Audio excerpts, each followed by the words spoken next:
Right now, we are living through something pretty wild. It's an absolutely unprecedented surge in AI investment. Honestly, it feels less like a tech trend and more like a modern-day gold rush. So today, we're going to unpack this multi-hundred-billion-dollar question to figure out what is really going on behind all the headlines. Let's dive in. To really get a sense of the scale here, just look at this number. $405 billion. That's what Morgan Stanley projects big tech's capital expenditure will hit by 2026. And that's just their spending on physical stuff, servers, data centers. This isn't just growth, it's a full-blown economic earthquake.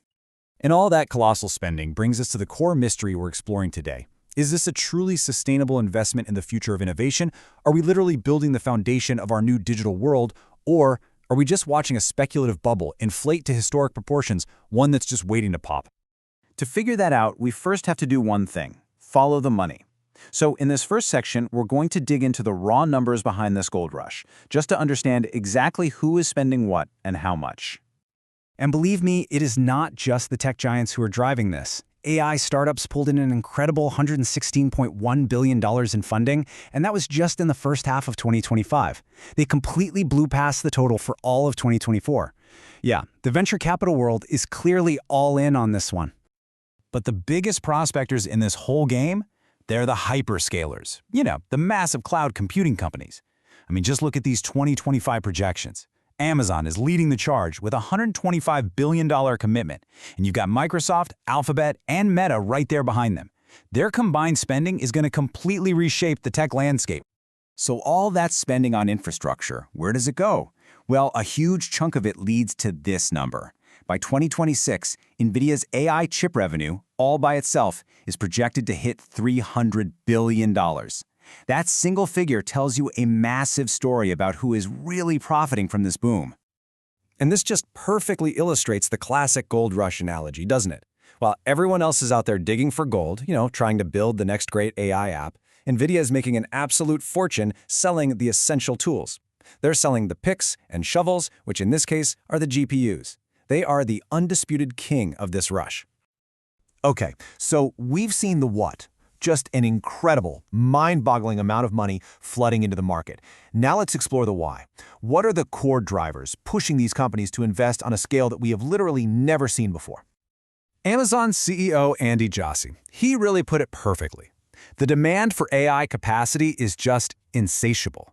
He says they have to go out and get data centers and chips way ahead of when they can even make money on them, simply because companies are buying up AI capacity faster than concert tickets for a superstar. It's wild.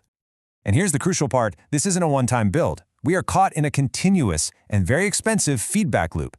New, more powerful AI models come out, and that drives more demand for infrastructure. But here's the kicker: unlike old tech, this infrastructure needs a complete upgrade every 1 to 2 years.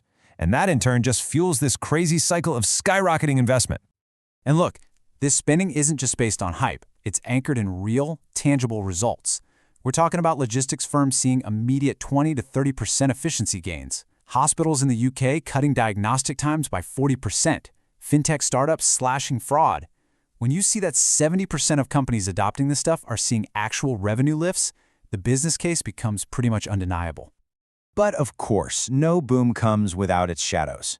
All of this rapid historic growth forces us to ask some really critical questions. Is this sustainable? And what are the hidden risks, the dangers, lurking just beneath the surface of this whole frenzy? To put this all into perspective, just think about this for a second. The total capital expenditure on AI is on track to surpass the entire inflation-adjusted cost of the Apollo program. The program that put a man on the moon. We are spending more to build AI than we did to literally reach for the stars. So is it a boom or a bubble? On the one hand, you can see the bubble warnings. Consumers just aren't spending nearly as much on AI services as companies are on the infrastructure. And the massive energy consumption, that's a real concern. But on the other hand, unlike the dot-com bubble, this boom is backed by the real cash flow of the world's most profitable companies. And, like we just saw, it's anchored in tangible results. So that brings us to our final section. Look, regardless of whether you see a boom or a bubble, one thing is absolutely certain: we are charting a new digital frontier. So let's explore what all this means for businesses, for investors, and for the economy as a whole. So what are the strategic plays here? Well, for investors, it's about balancing those stable picks and shovels companies with some calculated, high-risk moonshots. For businesses, the key is to start experimenting now, maybe with open-source AI, to build expertise without a massive upfront cost. And for all of us, we need to keep an eye on green AI, the whole movement to create more energy-efficient models, because that is probably going to be the next major battleground for innovation. Which leaves us with one last provocative thought. We are all living to this new gold rush. The question you have to ask yourself is, what role are you going to play? Will you be out there mining for gold, trying to build the next transformative AI application? Will you be the one selling the shovels, providing that essential infrastructure? Or will you risk being left in the dust?